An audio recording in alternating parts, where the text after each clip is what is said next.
സമാധാനവും സർവ്വനന്മയും. നിങ്ങൾ കേട്ടുകൊണ്ടിരിക്കുന്നത് സായം പോഡ്കാസ്റ്റ് സീരീസിലെ ഒരു എപ്പിസോഡ്. ഞാൻ കപ്പുച്ചൻ സന്യാസ വൈദികനായ ജയന്ത് മേരി ചെറിയാൻ. കർത്താവിന്റെ വരവിനായി നാം കാത്തിരിക്കുന്ന ആഗമനകാലം. ക്രിസ്മസ് കുറിക്കുന്ന അവിടുത്തെ ആദ്യ ആഗമനത്തെയാണ് നമ്മൾ കാത്തിരിക്കുന്നതെന്ന് വിചാരിക്കരുത്.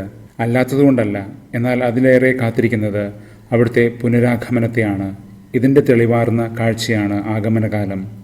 ആഗമനകാലത്തിലേക്ക് നയിക്കുന്ന വചനഭാഗങ്ങളും ആഗമനകാലത്തിലെ വചനഭാഗങ്ങളും ഇത് വ്യക്തമാക്കുന്നുണ്ട്. അവിടുത്തെ ആഗമനം, പരൗസ്യ എന്നത് വിദൂരസ്ഥമായ, ഭവിഷ്യമായ, ഫ്യൂച്ചറിസ്റ്റിക് അനുഭവമല്ല തന്നെ. പരൗസ്യ എന്നതിൻ്റെ അർത്ഥം പോലും സന്നിഹിതം, സാന്നിധ്യം എന്നൊക്കെയാണ്.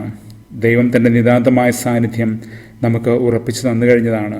അവിടുത്തെ ആദ്യ വരവിൽ തന്നെ ഇമ്മാനുവൽ, ദൈവം നമ്മോടുകൂടെ എന്ന് പ്രഖ്യാപിച്ചുകൊണ്ട്, അതാണ് അവൻ്റെ പേര്. ഈ രണ്ട് ആഗമനങ്ങളും ചേർത്ത് വായിക്കുമ്പോൾ ഉരുവാകുന്നൊരു അനുഭവമുണ്ട്. ഈ ആഗമനകാലത്തിൽ അതാണ് വ്യക്തമാകുന്നതെന്ന് ഊർസ് ഫോൺ ബൽത്താസർ എന്ന ദൈവശാസ്ത്രജ്ഞനെ ഓർമ്മിപ്പിക്കുന്നുണ്ട്. വിധി നിർണയം, ക്രിസിസ് എന്നൊരു അനുഭവമാണത്. കഴിഞ്ഞ നിരവധി ദിവസങ്ങൾ നാം ധ്യാനിച്ചു കഴിഞ്ഞതാണിത് യുഗാന്തി വിവരണങ്ങളിൽ. ഇന്ന് നാം ഈ ധരയിൽ നടത്തുന്ന തിരഞ്ഞെടുപ്പുകളും ജീവിത നിർണയങ്ങളുമെല്ലാം നാഥൻ തൻ്റെ പ്രത്യാഗമനത്തിൽ നമുക്ക് തന്നെ വിധിയുടെ അളവാക്കി മാറ്റുമെന്ന്. നാഥൻ്റെ പിറവി തൊട്ട് അവൻ്റെ മരണം വരെ അവനെ സ്വീകരിച്ചവരും തള്ളിക്കളഞ്ഞവരും സമാന്തരമായൊരു പാറ്റേൺ കാഴ്ചവെക്കുന്നത് നമുക്ക് ശ്രദ്ധിക്കാനാകും. ഇന്നും ക്രിസ്തു നമ്മോടൊപ്പം നമ്മിൽ സജീവനായി ജീവിക്കുന്നുണ്ട്. അതിനാൽ തന്നെ നമ്മുടെ ഇന്നത്തെ വിധി നിർണയങ്ങളും തീരുമാനങ്ങളുമെല്ലാം അവനെ തരാതരം കൊള്ളുകയും തള്ളുകയും ഒക്കെ ചെയ്യുന്നുമുണ്ട്. ലൂക്ക 21 കഴിഞ്ഞ ദിവസങ്ങളിൽ നാം കണ്ടുവരുന്ന ആ സുവിശേഷ ഭാഗം തന്നെയാണിന്നും. ശിഷ്യർക്ക് നാഥൻ കാലത്തിൻ്റെ അടയാളങ്ങൾ പകർന്നു കൊടുക്കുകയാണ്. അന്ന് അവൻ പുൽക്കൂട്ടിൽ പിറന്ന ആദ്യ ക്രിസ്മസ് രാവിൽ നൽകപ്പെട്ടതും ഒരു അടയാളമായിരുന്നു. പിള്ളക്കച്ചയിൽ പൊതിഞ്ഞ ഒരു ഉണ്ണിയെ നിങ്ങൾ കാണുമെന്ന്. ഉദ്ധാനരാവിലും ഒരു കച്ച തന്നെയായിരുന്നു അവൻ്റെ അടയാളം.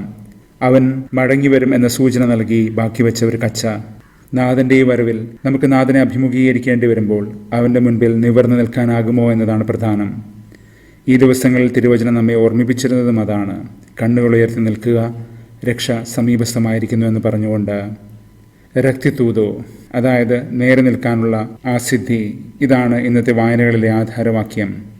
ജെറമ്യ 33. സെദക്കിയ എന്ന രാജാവിൻ്റെ ദുർഭരണത്തിൽ അന്ത്യപ്രഹരം ഏറ്റുവാങ്ങുകയാണ് ജെറുസലേം. ബാബിലോൺ അതിനെ തകർത്ത് തരിപ്പണമാക്കി കളയുന്നു. ദൈവത്തിൻ്റെ നീതി എന്നാണ് പേരിൻ്റെ അർത്ഥം സെദക്കിയ. എന്നാൽ ഒട്ടും നീതി പ്രവർത്തിക്കാത്തൊരു രാജാവായിപ്പോയി ആ പേര് വഹിച്ചിരുന്നവൻ. അതുകൊണ്ട് തന്നെയാണ് ഇന്നലെ നാം കണ്ടതുപോലെ എക്സിൻ്റെ ഒരു പ്രവർത്തനം നാഥൻ നടത്തുന്നത്, ഒരു തകിടം മറിക്കൽ. സെദക്കിയ എന്ന വാക്കുകളെ പിരിച്ചെഴുതി അതിനെ നാഥൻ തിരിച്ചിടുകയാണ്. ഇന്ന് ജെറമ്യായുടെ അതിരങ്ങളിലൂടെ നാഥൻ എന്ന് പ്രഖ്യാപിക്കുന്നുണ്ട്, യാഹ്വേ സെദക്കേനു, ദൈവം ഞങ്ങളുടെ നീതി എന്ന്. ദൈവം അതിനാൽ തന്നെ നീതിമാനാണെന്ന് പറഞ്ഞാൽ മാത്രം പോരല്ലോ. നമ്മുടെ നീതിയുടെ അളവും മാനദണ്ഡവുമെല്ലാം ദൈവമായി തന്നെ മാറുകയും ചെയ്യണം. അതാണ് ദൈവത്തിൻ്റെ മുൻപിൽ നേരെ ചൊവ്വേ നിൽക്കുക, റെക്റ്റിറ്റ്യൂഡ് എന്ന് പറയുന്നതിൻ്റെ അർത്ഥം. ഇന്ന് കാണുന്ന മനുഷ്യവർഗത്തെ നാം ഹോമോ സാപ്പിയൻസ് എന്ന് വിളിക്കും, ബുദ്ധിയുള്ള മനുഷ്യനെന്നർത്ഥം. വളരെയധികം കാലങ്ങൾക്ക് മുൻപ് അന്യം നിന്നുപോയ ഒരു മനുഷ്യജാതി ഉണ്ടായിരുന്നു, ഹോമോ ഇറക്ടസ്. ആദ്യമായി നേരെ നിൽക്കാൻ പഠിച്ച മനുഷ്യവർഗം.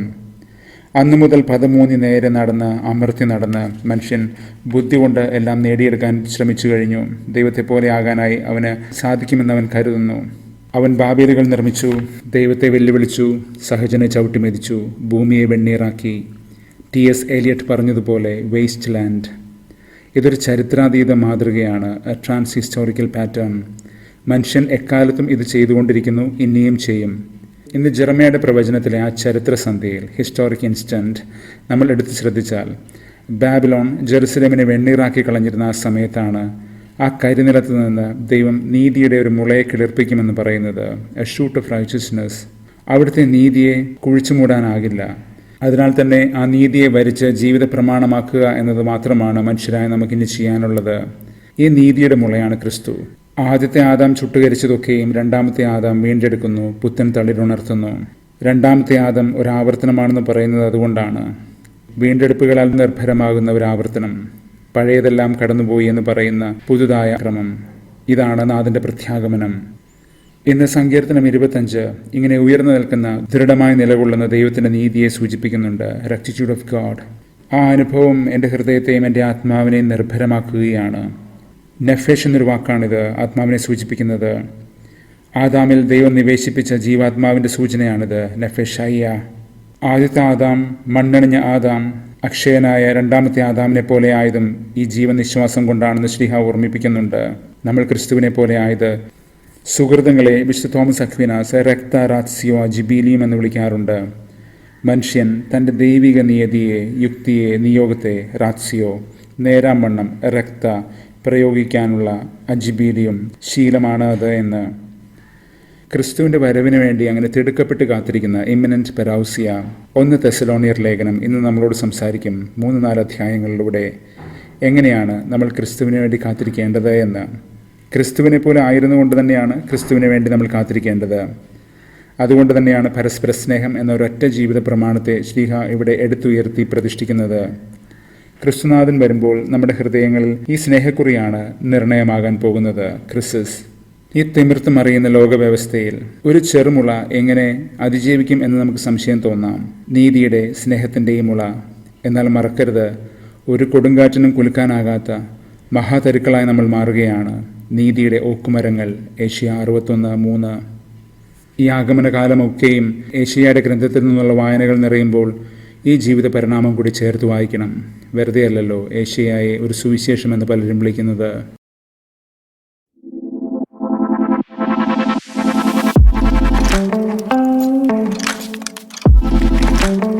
Thank you.